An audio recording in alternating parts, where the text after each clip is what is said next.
Selamat pagi, saya Tauriko sebagai independent analis berusaha menganalisa sektor ekonomi. Mungkin pendengar yang setia bertanya, mengapa Tauriko sebagai independent analis menganalisa sektor ekonomi. Sebelum diskusi ini dimulai, saya ingin menjelaskan bahwa ekonomi sekarang ini sudah menjadi bagian dari studi pertahanan dan bagian dari strategic study, karena ekonomi sudah membuktikan mempunyai implikasi yang cukup signifikan terhadap dunia pertahanan sebuah negara, politik sebuah negara, bahkan sosial sebuah negara. Nah, yang saya ingin bahas hari ini berhubungan dengan new normal. New normal ini menurut analisa yang cukup serius, saya melihat justru new normal ini tidak ada yang normal. Dan banyak masyarakat di Indonesia ataupun dunia berharap mereka kembali ke era pre-pandemic, sebelum pandemik ini terjadi. Nah, saya di sini ingin mengulas apakah era pre-pandemic ini memang sesuatu yang sebenarnya bagus di masanya. Menurut saya, masa pre-pandemic tidak dapat dikategorikan bagus. Kenapa? Karena kalau kita melihat sektor ekonomi, ya, bicara GDP, gross domestic product, di kala itu hampir di setiap negara itu bergerak kisaran 5%. Dan produktivitas hanya berjalan sekitar 0,9%. Ya. Sementara sektor-sektor seperti konstruksi dalam skala komersil sudah dalam penurunan yang drastis, di mana kita dapat melihat juga dengan waktu yang bersamaan daya belanja, capital spending, ya, belanja dalam hal ini belanja dalam permodalan, ya, sudah dalam skala penurunan. Nah, ini sudah abnormal sebenarnya. Sebenarnya ini tinggal menunggu di waktu itu, tinggal menunggu kapan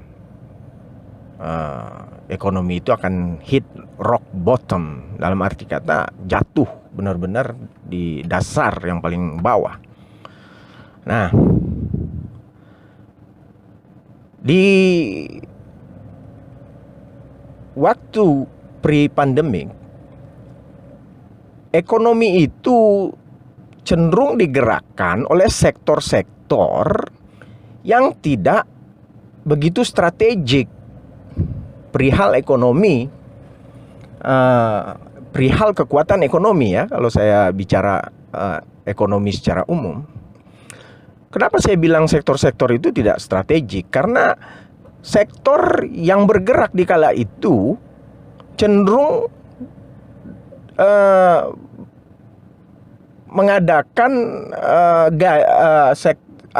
mengadakan low wages income. Jadi sektor yang bergerak itu cenderung mengerjakan skill-skill yang tidak terlalu mumpuni, karena sektor tersebut hanya menggerakkan gaji di bawah rata-rata atau standar. Contoh sektor-sektor entertainment, ya, sektor leisure atau perhotelan, sektor yang tamasya dan senang-senang, restoran. Dan memang terlihat ekonomi itu bergerak naik. Lalu pertanyaannya, kalau ekonomi bergerak naik, kenapa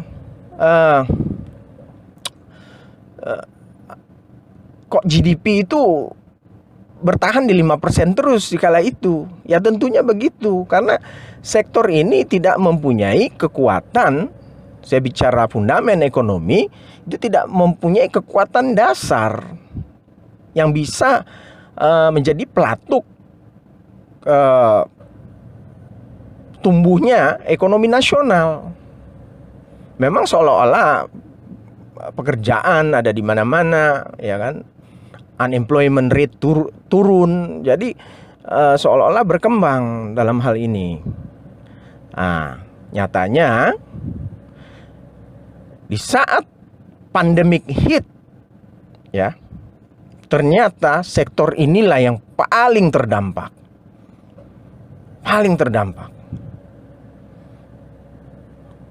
Dan ini saya sebagai independent analis yang memantau informasi dan data, saya sangat terkejut.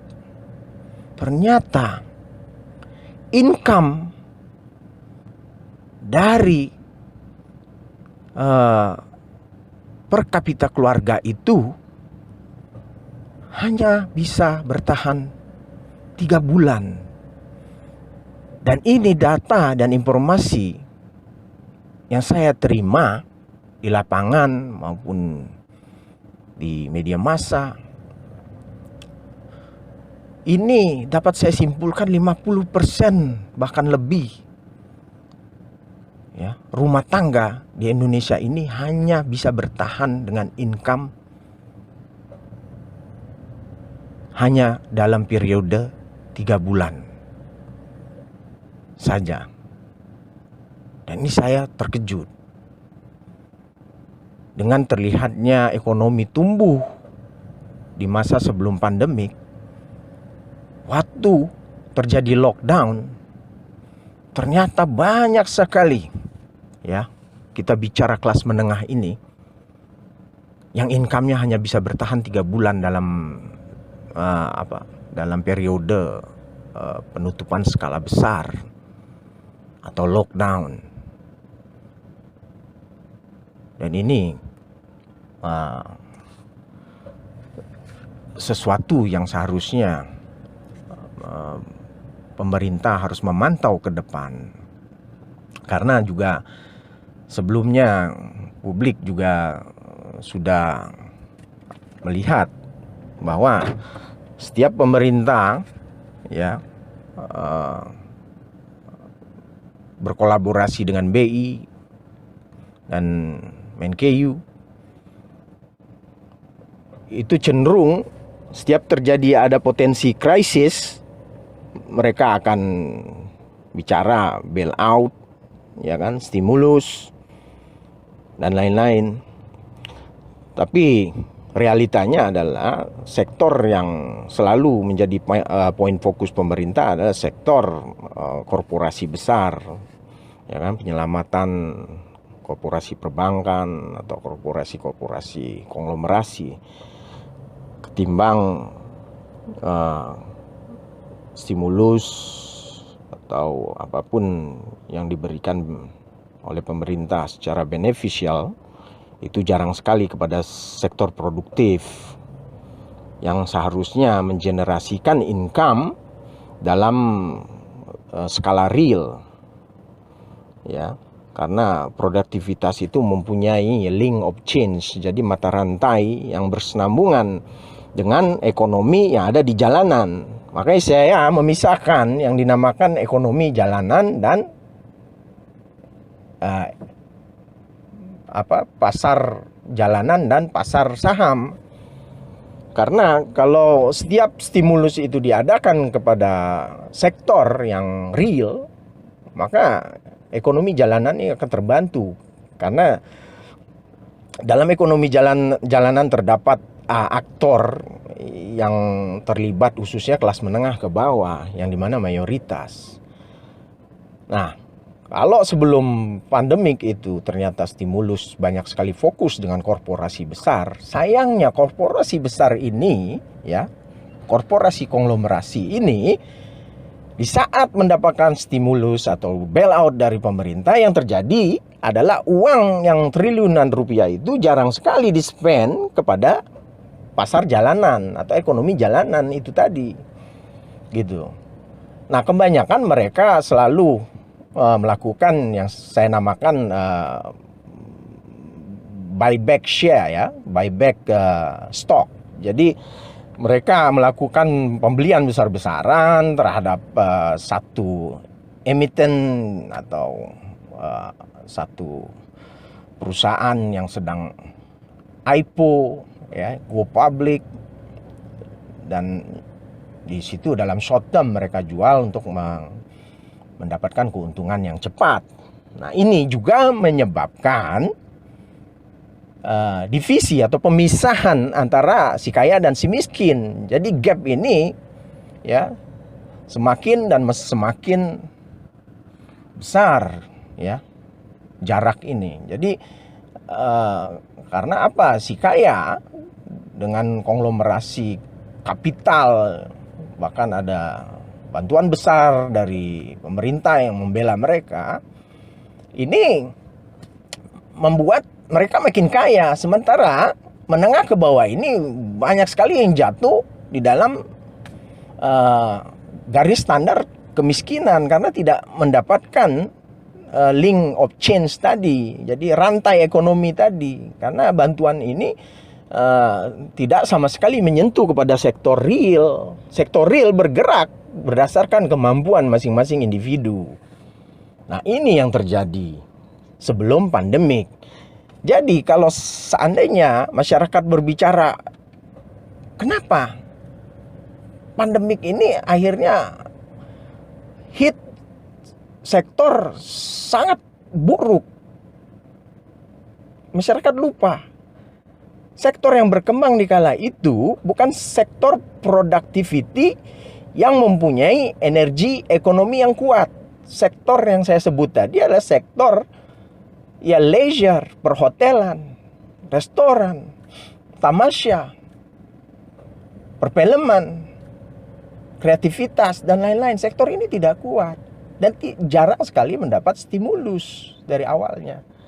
Sehingga waktu dia hit, yang dimana pelaku dari sektor-sektor yang tadi saya sebut dalam skala ekonomi real itu kebanyakan menengah, kelas menengah ke bawah di Indonesia.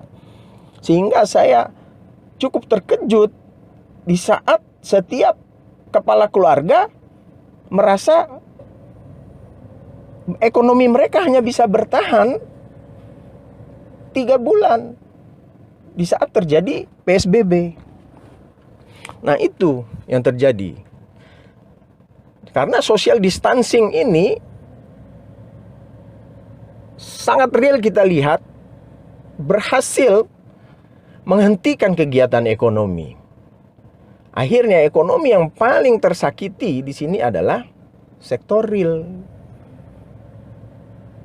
Jadi sektor real ini hanya bertahan dalam arti per hari, begitu.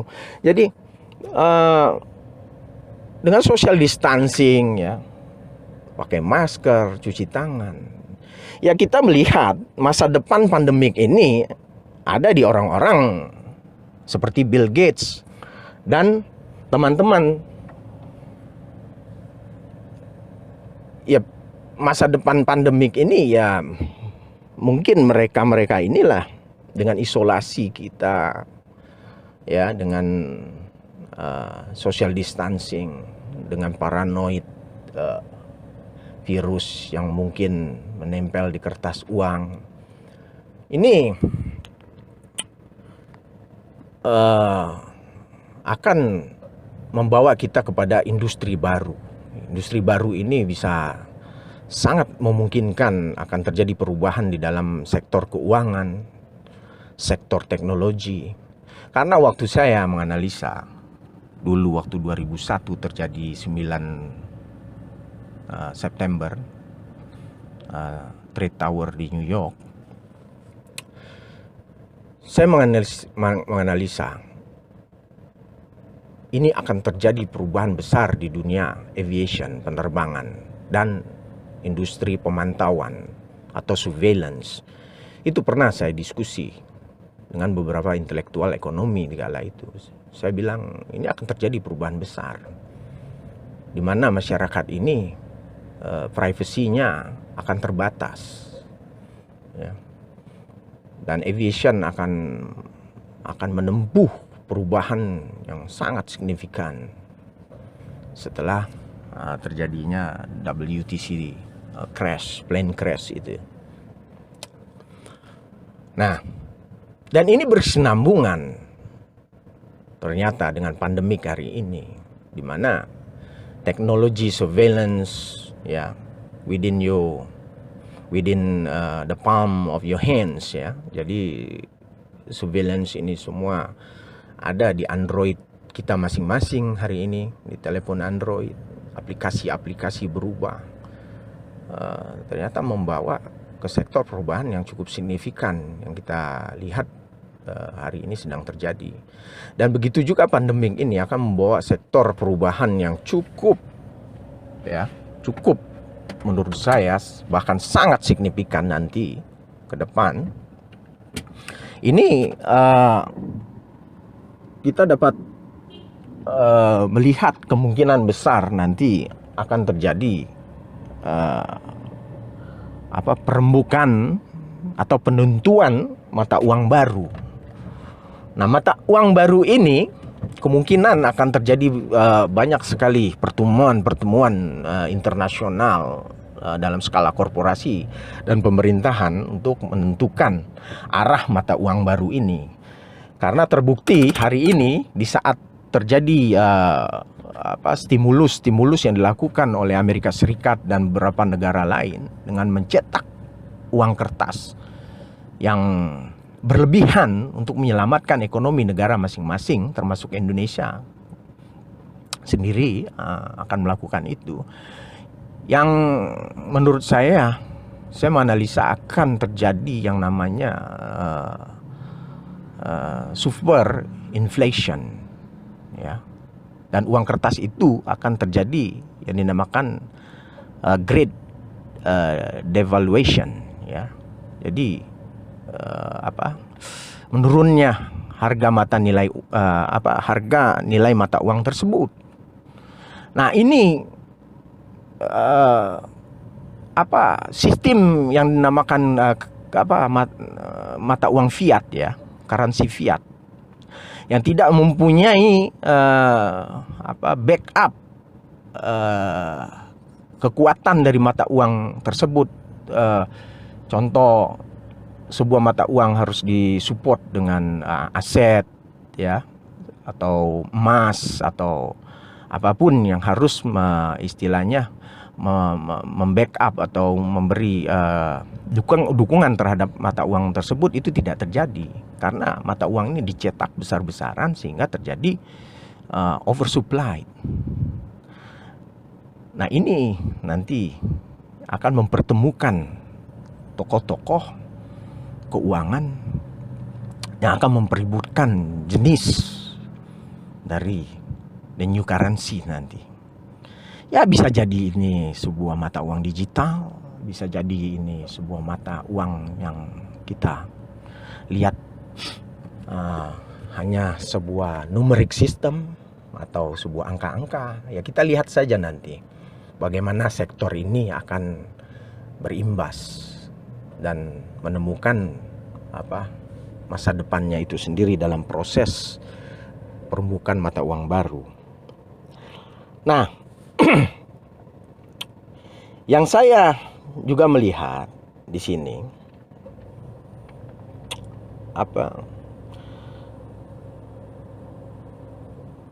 banyak sekali setelah pandemik ini terjadi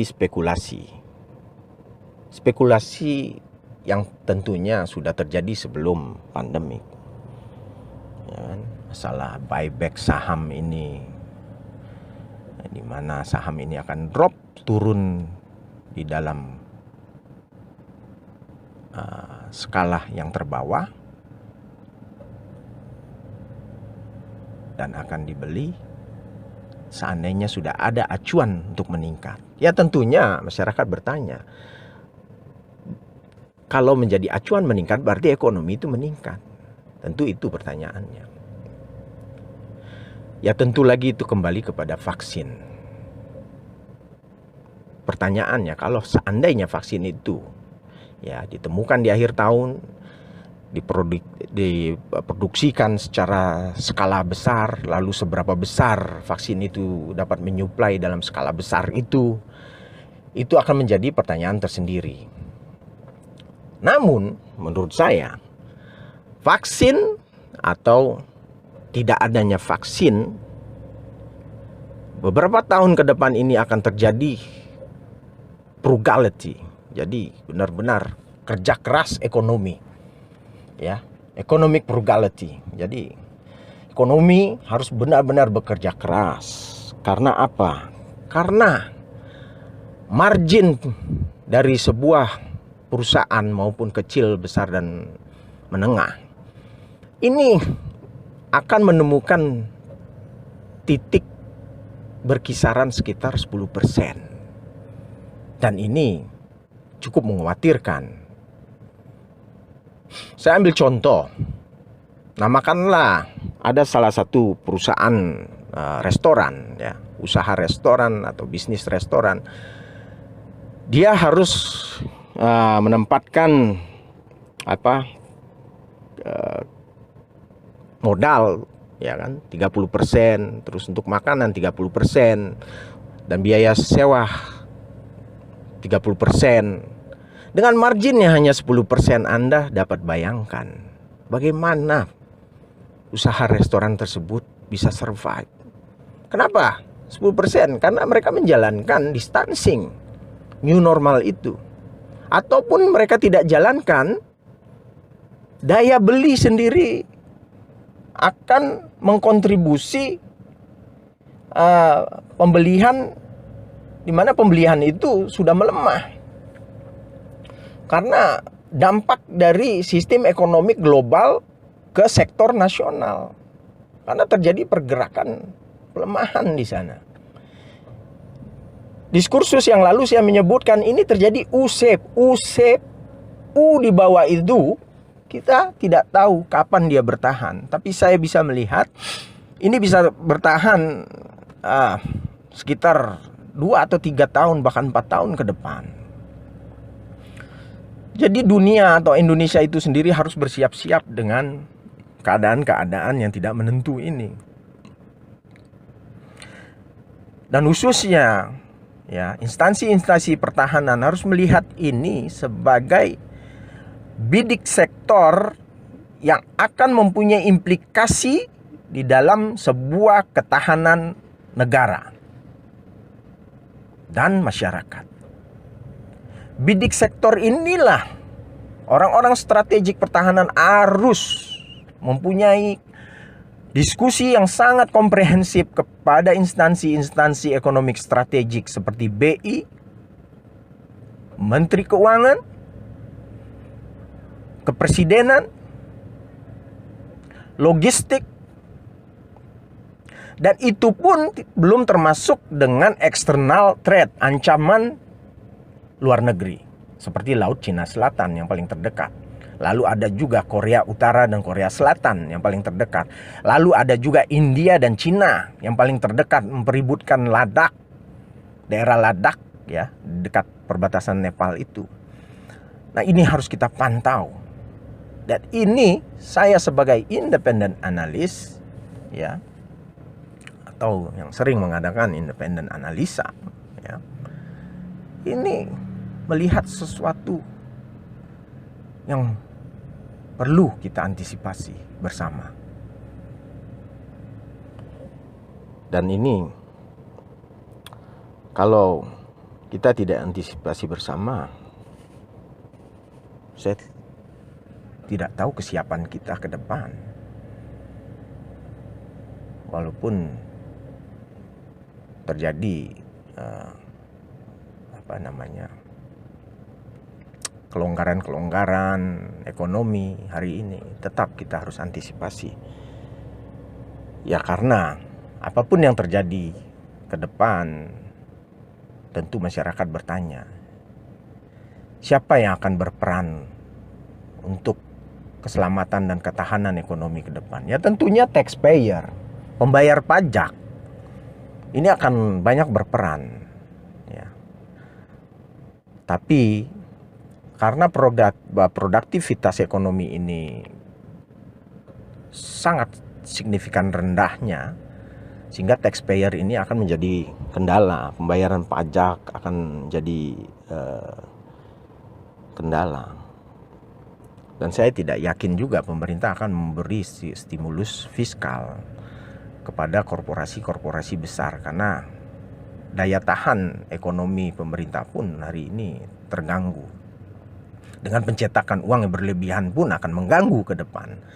Nah, sehingga saya melihat pemerintah harus intervensi terhadap hal tersebut. Jadi pemerintah pun akan bergerak menagih kepada korporasi besar ini untuk, ya, berbagilah kue ini, ya. Tentunya yang namanya private economy dalam skala besar ini pun akan terganggu. Yang biasanya mereka memiliki hak penuh terhadap ekonomi fundament mereka dalam satu perusahaan, sekarang mereka tentunya akan terintervensi oleh kebijakan-kebijakan pemerintah, karena pemerintah harus berpikir dalam hal strategik pertahanan negara masing-masing, dalam hal ini ya ekonomi itu sendiri. Nah, itulah informasi hari ini yang saya dapat uraikan kepada publik agar menjadi manfaat sebagai analisa dasar dalam bidang ekonomi pertahanan. Terima kasih.